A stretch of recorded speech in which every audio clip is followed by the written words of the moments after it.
Okay, thanks for joining, everyone. I really appreciate you taking the time to come along to our next event in the Roundtable series here at Amicus.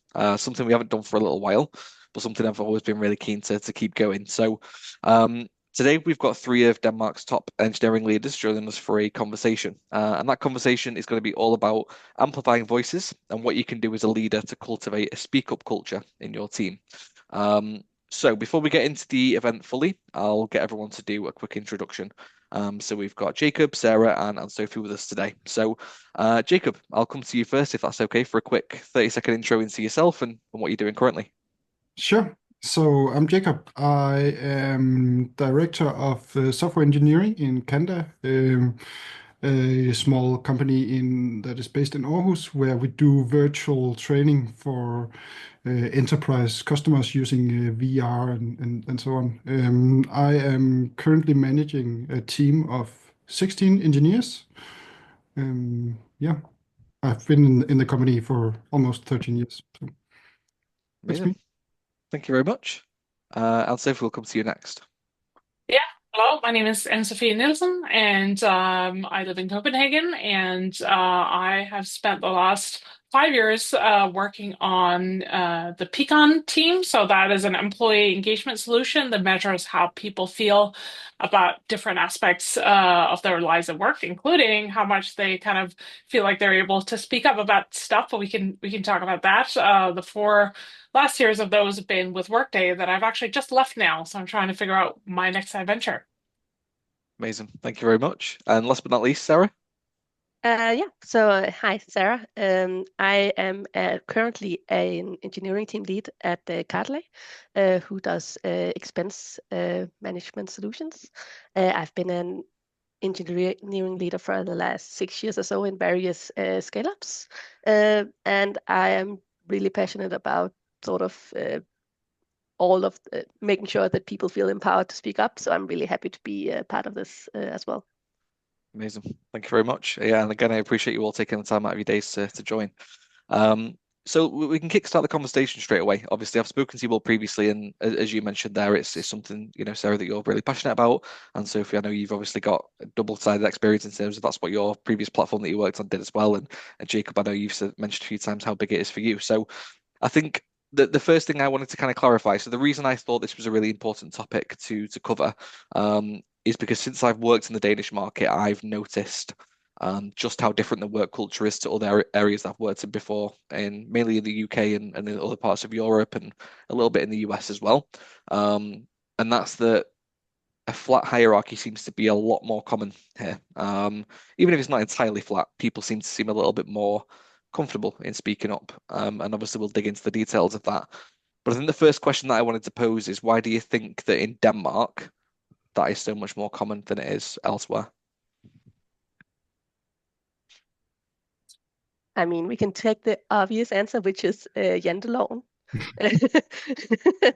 But no, I think we at least value uh, openness and honesty a lot. I think we respect people's it's really about respecting everyone's opinions a lot. I think at least we recognize that if people are where they are, it's because they've earned it, so they deserve sort of to be heard. Uh, for me, it's very true that I've seen people just join companies and feel comfortable talking to the CEO about things.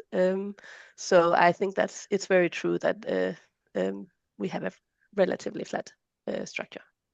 I think it starts very early, right? A lot of parents will allow kids to have like very strong opinions about things like where you go on holiday and, wherever that might be. At school, we're not as formal as many other countries in terms of like how you address the teacher and all that. Like the whole society is built around that. And you see that then happening in companies as well.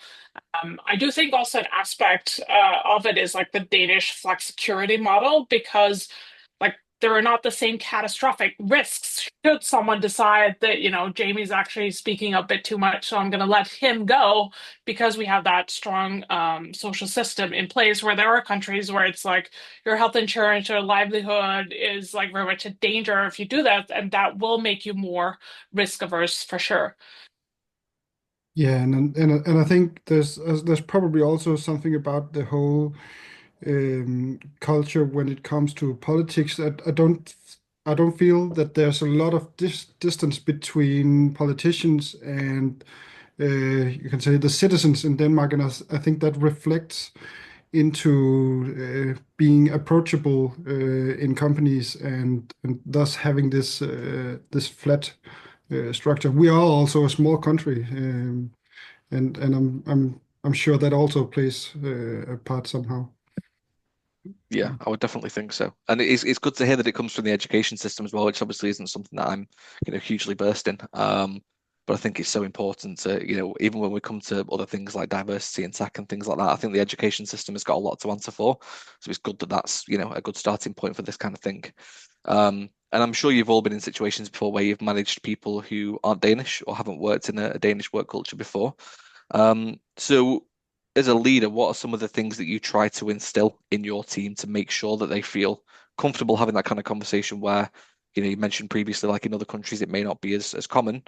What do you do as a leader to make sure that people know that it is okay? I think one of the things that we try to do in Kanda is to make sure that people know about this culture and inform them about the cultural differences that might be in working in a Danish company compared to something else. Like we have a half of our engineers sitting in Indonesia. So we have that team, and we can definitely see that there is these gaps in culture sometimes. But I think being open about it to the people who are working with you, and reiterating that please speak up. That is a way to deal with it. I think it's Yeah. also tough because you can't necessarily like change someone's culture, and you probably shouldn't try and do that. So you might also need to have other avenues where they're not maybe going like three levels above Mhm. them to be honest about something, but maybe they could go to a peer that's a bit more senior that would feel comfortable, right? So I think it's important to not try and make everyone Danish, if that makes sense. Yeah, yeah, true. No, I agree very much. So I at least use one-on-ones a lot to create that sense of trust with people, so that one of the first things, especially with people from other cultures, is I let them know that for me, trust is the most important thing. And I tell them that I don't expect them to necessarily open up to me immediately, but in time, I want them to tell me what's going on with them. I want them to tell me if something goes wrong. I need them to actually tell me, so that we don't end up in a situation where they keep quiet about important things. And for me, at least, the one-on-ones are extremely important for that.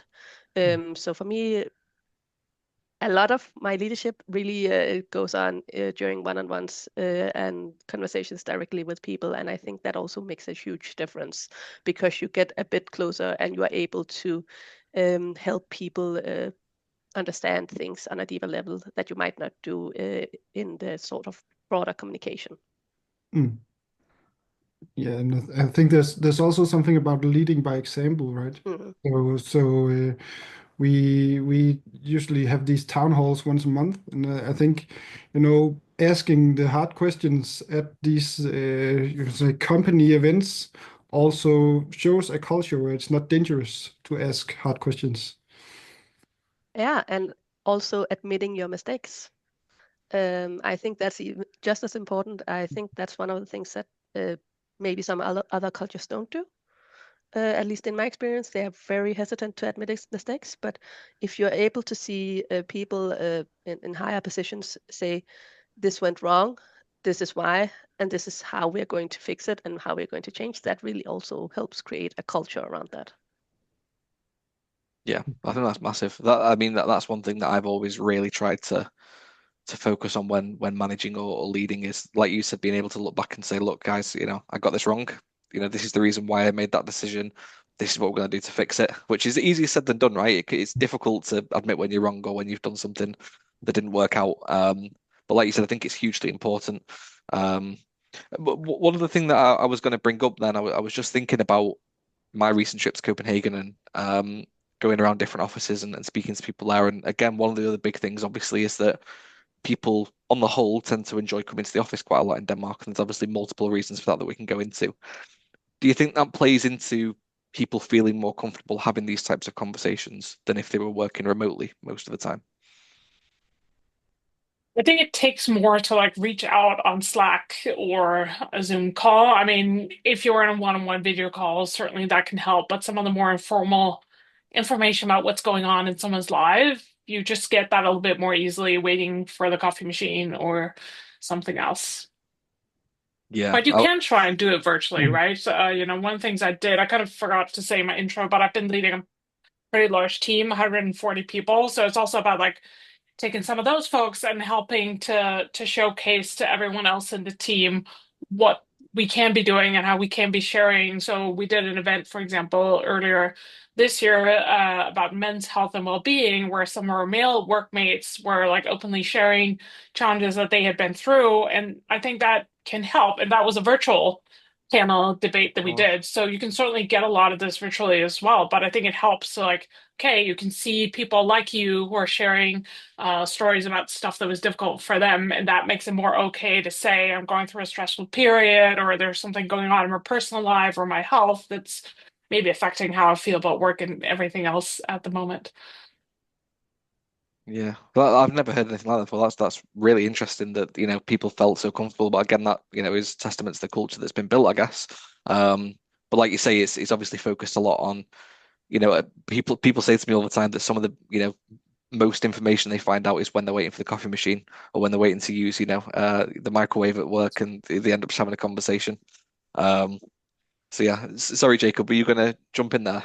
No, I was actually, because we have so much a remote culture in where I work, so there it's actually, I find it important to reach out sometimes, just on a kind of random occasion, because we don't have that coffee machine talk.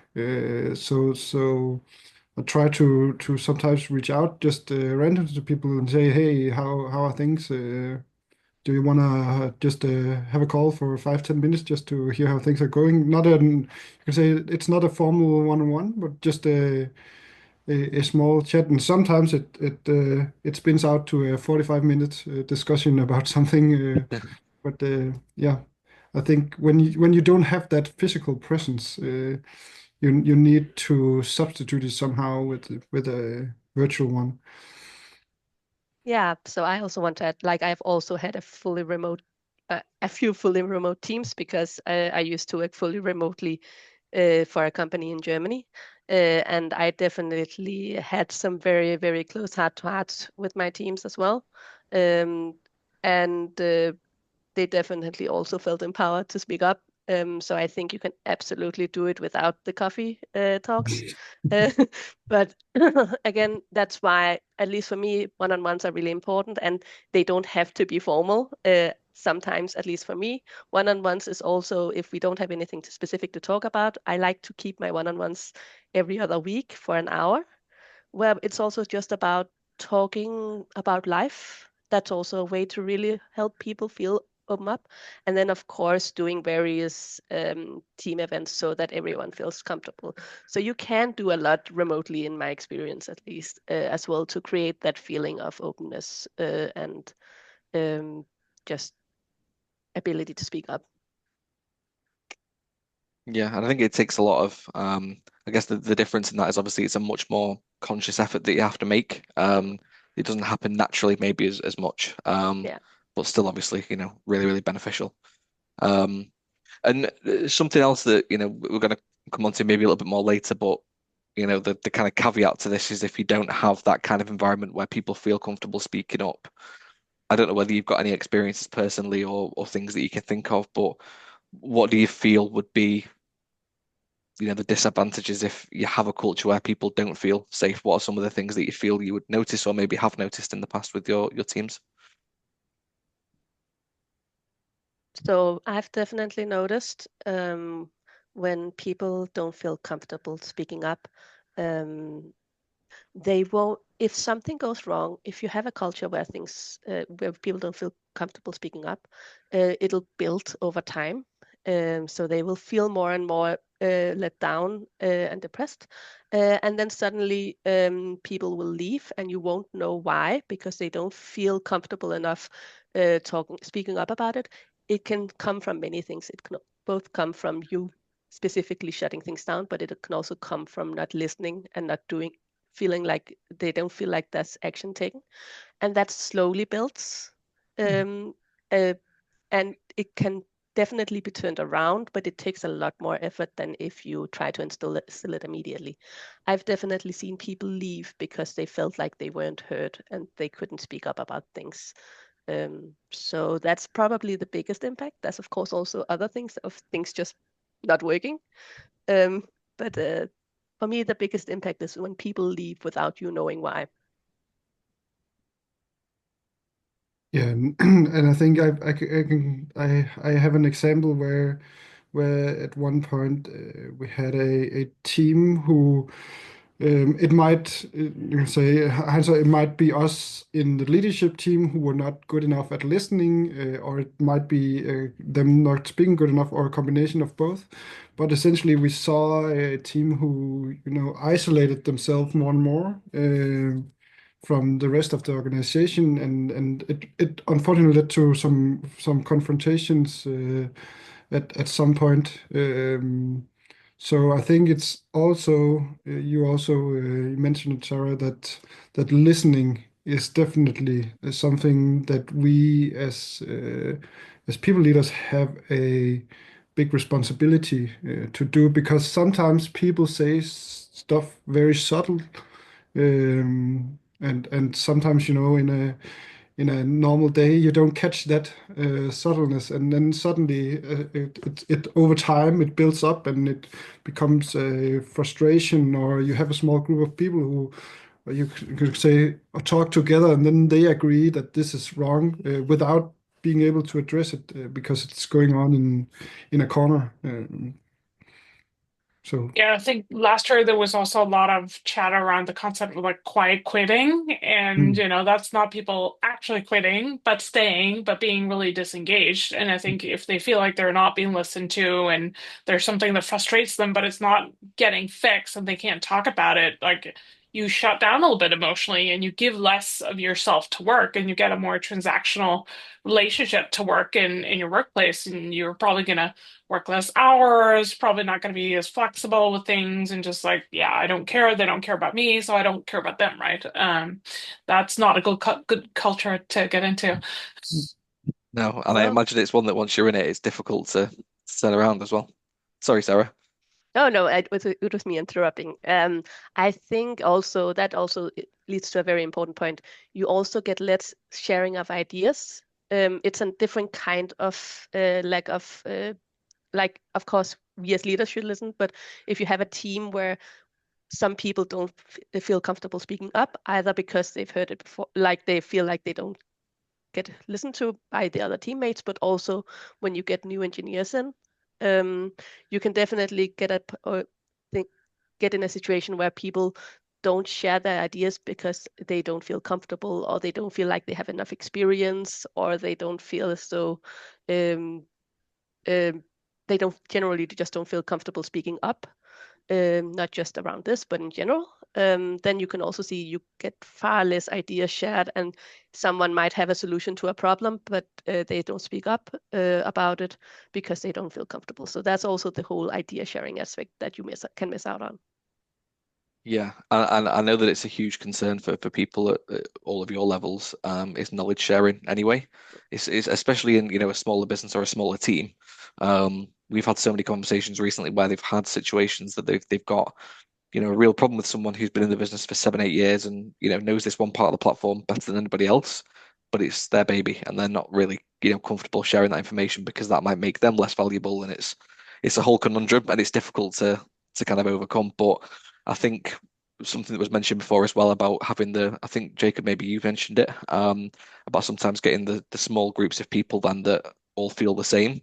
And that's when you're really in trouble. And I think is when you have maybe a smaller group of employees in your team that all feel the same, but they don't feel comfortable speaking to you, so they speak to each other, and then it's a real snowball, right? And it's difficult to get back from that. So definitely something to avoid. And just talking about obviously the open door policy, we've kind of touched on a few areas.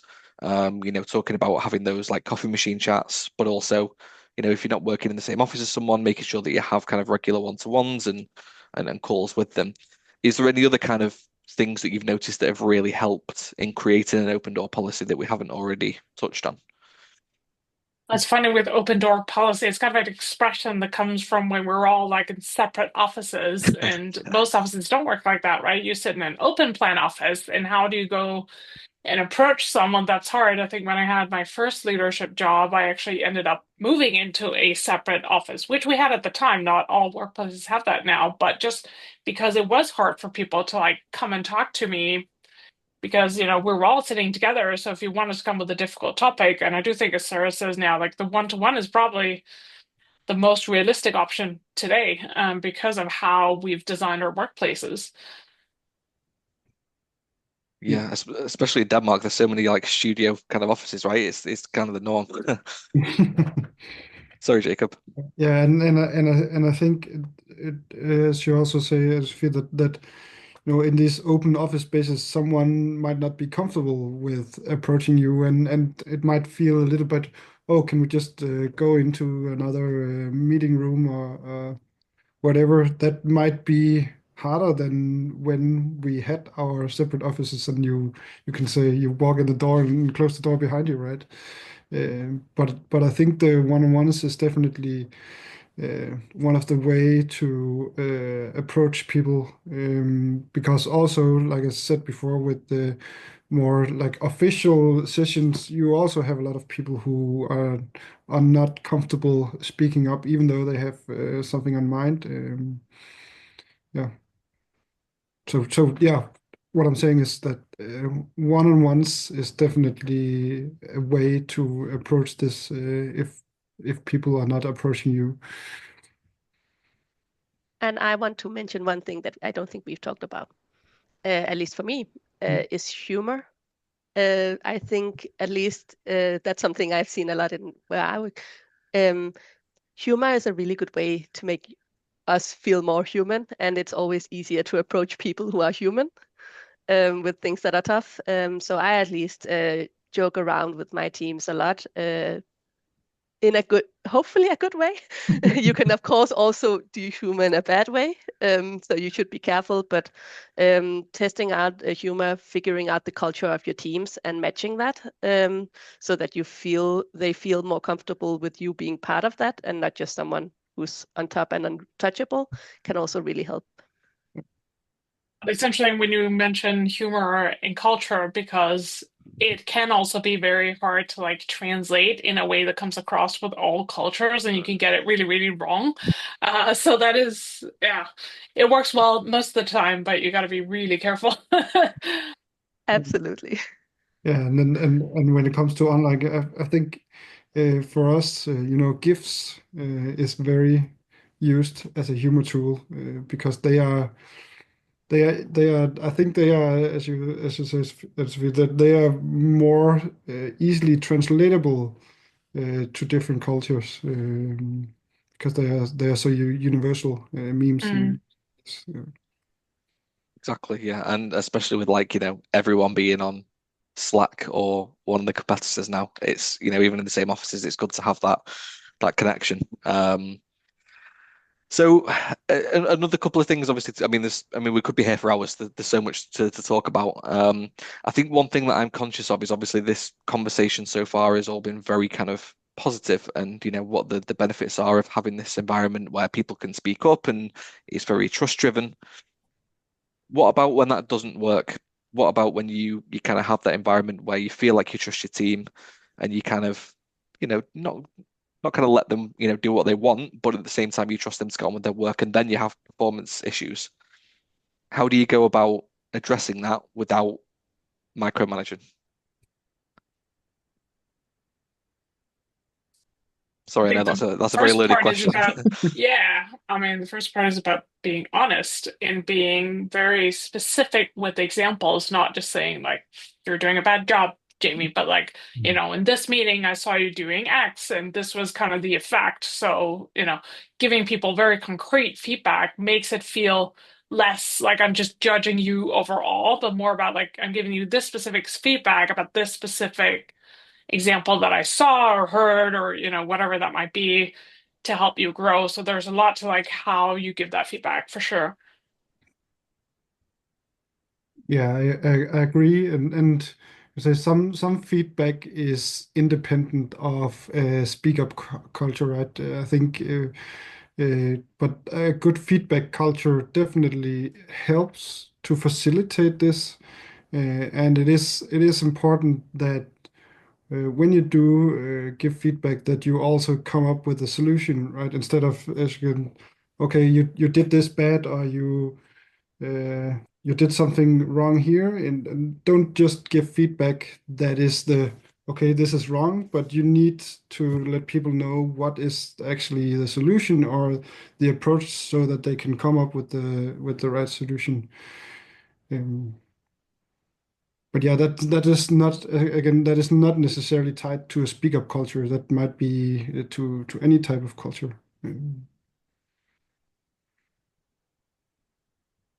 So if we go into that direction as well, I want to say one of the things I've seen, at least with my engineers and the culture I've created, is they're very good at seeing themselves if something isn't working, or at least the team is as a whole. So they actually feel comfortable speaking up. And then the easiest things to do is, instead of me pointing it out always, at least I also feel comfortable pointing it out. But if we have a problem, we solve it together. We go in and say, I've noticed this, and it has this impact. How do we solve it? Are there different ways we can solve it? And which of these would work? Do we need to and then actually do the action points from that? So involving people in the solutions as well can also be really beneficial, because that way you also take into account people's strengths and their way of working. So it's not just you pushing things down their throat.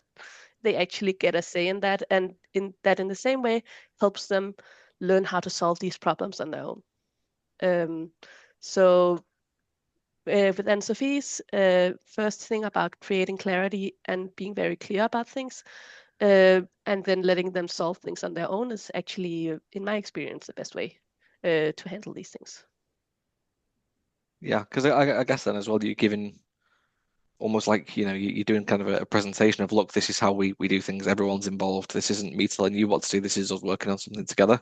Is that something that you'd implement even if there's not a particular problem at that one time? Would you implement that in things like stand-ups and scrum meetings as well, where you actively encourage others to speak up?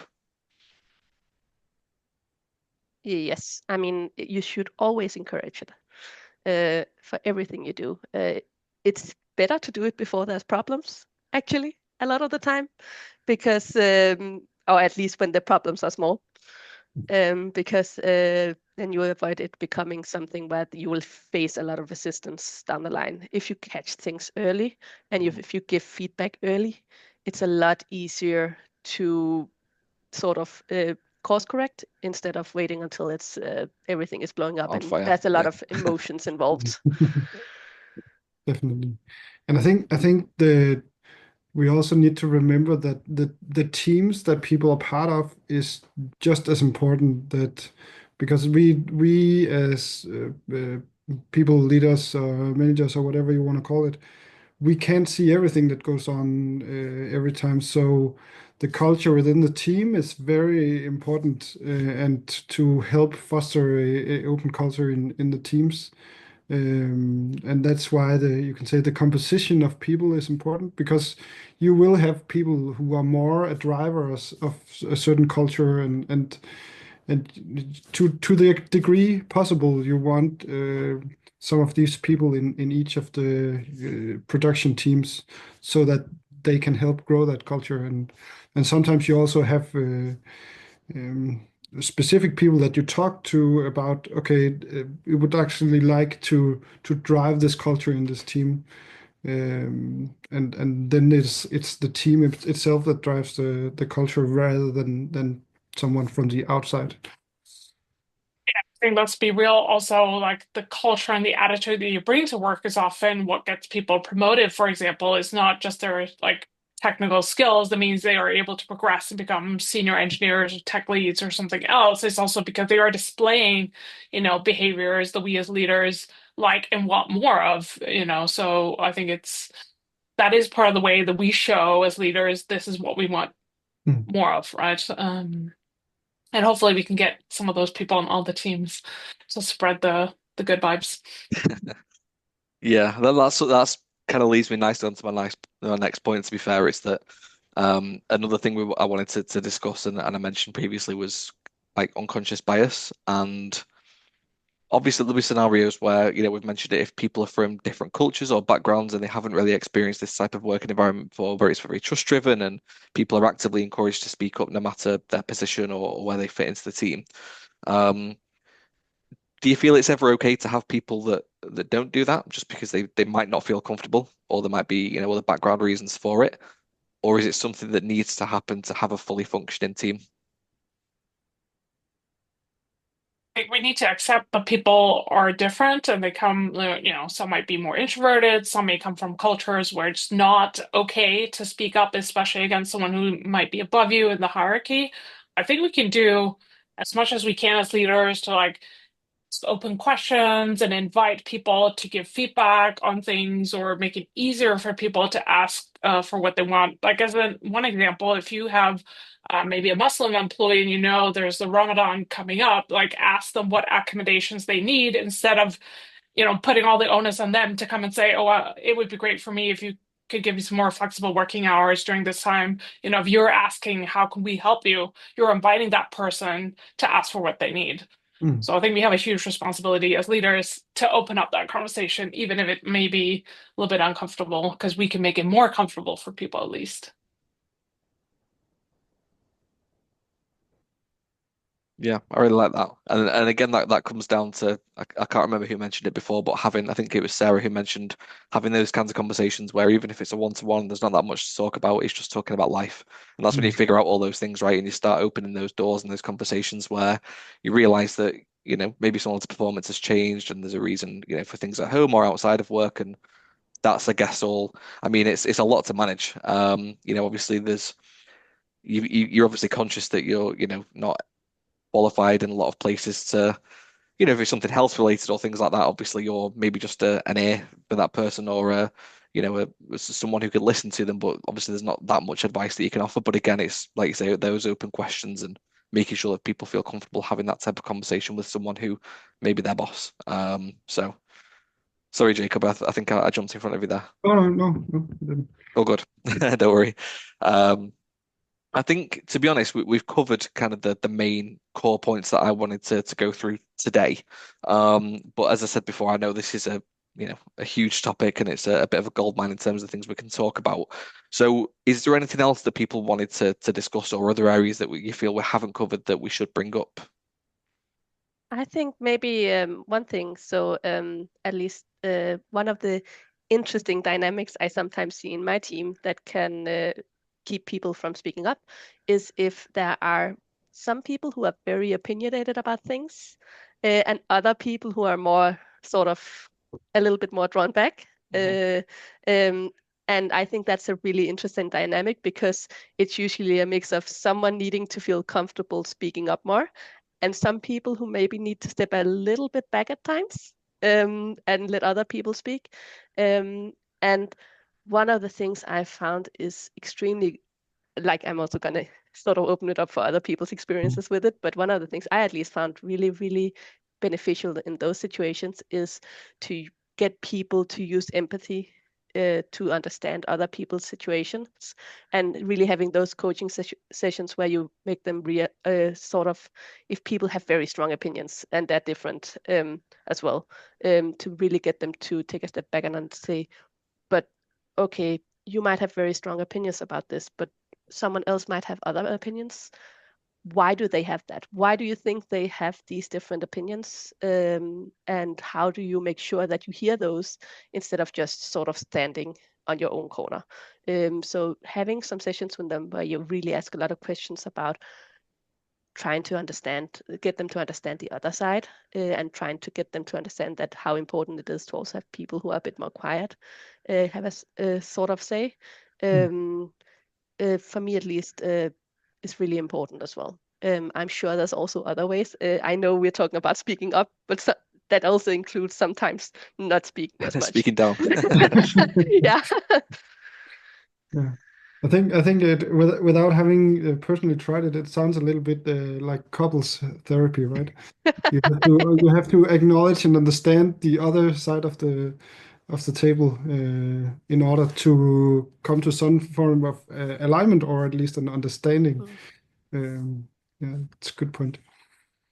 I think there are also things if you're like the meeting facilitator, for example, and you know this is kind of the dynamic, giving people some time to quietly reflect and write things down, going around the table, hopefully starting maybe with the more junior or more quiet employees first to have them give their feedback before the loud ones, and us leaders often, get to say what we think can be helpful. Mm. Yeah, or writing it down on post-its, either on virtually or in real life, can also help a lot. Quiet reflection is also a great point. It's such a difficult balance to strike, isn't it? Sorry, Yeah. Jacob. I think we just what you just mentioned, Sarah. Just posted. I think we use it a lot. It's in retrospectives on, like if you're doing Scrum and you get this retrospective, like having people reflect upon things and have everyone write down instead of it being a conversation where you can say again those who regularly speak are usually the one that speak loudest. Giving people time to everyone need to write something down, you get more input that way. Yeah, and I can empathize a lot in terms of like I say, the balance that you have to strike between, encouraging everyone, right? You can speak up. I want you to tell me what you're thinking, but then there's always going to be some people who, take that very, very literally and then, kind of take the floor a little bit. And it's like, okay, yeah, but not that much, let's turn things down a little bit here. So it's such a difficult balance to get, isn't it? But I think, some of the key kind of takeaways I've had from this already is about having that open door culture. And something you mentioned before, I think it was Anne-Sophie, you said about having your own office. I've never thought of it like that. I always thought, you know, I've always been of the opinion that, leaders should always be a little bit integrated with the team and, have that. But I've never really thought about it from the other perspective where, I've worked in offices before where if a manager walks through the office with another employee, everyone's kind of, peeking over the desk like, what's going on here? Like, that kind of nosiness, I guess. So it does make a lot of sense as to why that's such a good idea as well. And I'd never thought of it like that. So I appreciate the added insight. Is there any other topics that people wanted to cover? I can come up with more topics if we want to Please talk more. do. Yeah, absolutely. Let's do it. Okay, but then let's talk about how important do you guys think that sometimes we as leaders don't speak up? That's sort of the opposite side of things. Is that something you've ever considered about how the way you like how you'd speak up, how that might shape a conversation in the team? And because at least for me, I tend to sometimes take a step back because I know that in my leadership position, people will listen more to me than they might listen to each other. And that's another way, at least me as a leader, can shape the conversations in the team and make by actually just taking a step back and not talk. I love when I don't have to say anything. That's So what I mean. yeah, exactly those situations where you are able to maybe set the scene for a conversation and then let people edit, where you essentially don't intervene and just take notes of what people are saying. I like that when it happens. Unfortunately, it is not every time, and sometimes you have to facilitate it a little bit more. But whether I actively think about it that way, I don't know. It might just be something that I do.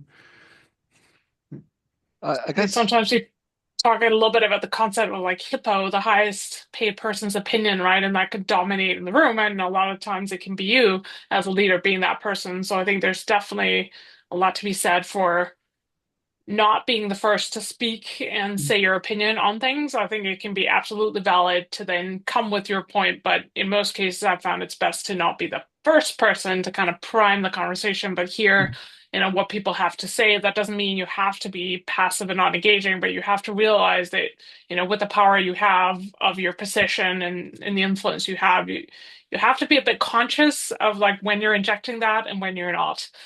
Yeah, I actually think I just came to think of a technical discussion that was with us the other day where essentially I started the conversation, and then our CTO was like, "Okay, I'm just gonna let anyone else answer before I give my points," because he had a lot of points, right? But I think that was, you can say that you could see as an active. I'm just gonna let anyone else come with their opinions before I come with mine. Yeah, and that really links back into that psychological safety point that we were talking about before, right? Is he probably knows that if he comes out with an opinion, whether, regardless of how good your culture is internally, it's going to be difficult for a junior or mid-level engineer to go, well, actually, this is how I see it. But if it's the other way around and they say, this is how I see it, and then the CTO can go, well, I understand that and I appreciate that. This is what I was thinking. Like you say, it's that more open conversation again, right? So really, really, again, such a difficult balance to strike, and there's no kind of golden nugget that's going to solve everything. But I think that kind of approach is massively helpful. And like you said, Sarah, when you brought this up initially as well, like having that ability to step back, and I think sometimes as well, I don't think anyone here is in that position where they're kind of so far removed from the actual day-to-day operations that they don't understand what's going on or don't, have lost that technical understanding. But I know a lot of people that have got to that point where they're not really, they're more involved in maybe the business side, but not the tech side. So it's probably quite a good refresher for them as well to actually hear like what's going on like day to day, like what are people actually struggling with, rather than just thinking, if you're in a really senior position or an owner of a company, for example, how can we make more money from this product, and not listening to the actual day-to-day issues that people are having. So I really like that. Taking a lot away from that already. And I think it's also important to say sometimes we are wrong. Like sometimes we don't know like we're not actually correct about what we think. So that's also why it's so important to sometimes hear people talk. Even if we are into things, we might not know it. And sometimes there's two different ways of solving it, and our way is not necessarily the right way or the only way. And it's important to also let people sometimes make mistakes to figure out things.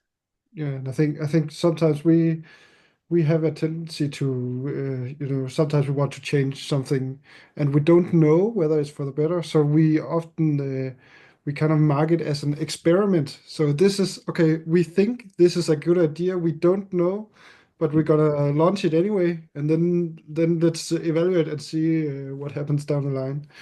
And that also hopefully, help people understand that we as leaders don't have all the answers. We don't know everything.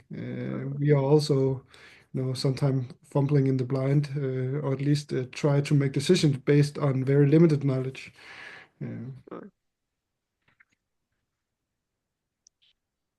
Awesome.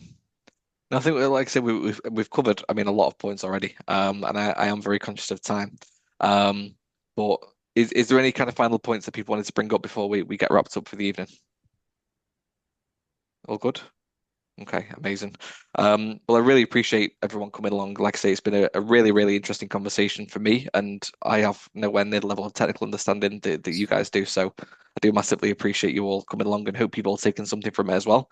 But yeah, massively appreciate your time, and hopefully we'll see you all again very soon for something similar. It was a pleasure. Thank you for organizing. No problem at all. Have a nice evening, everyone. See you all soon. Yeah, bye. See you later. Bye. Bye.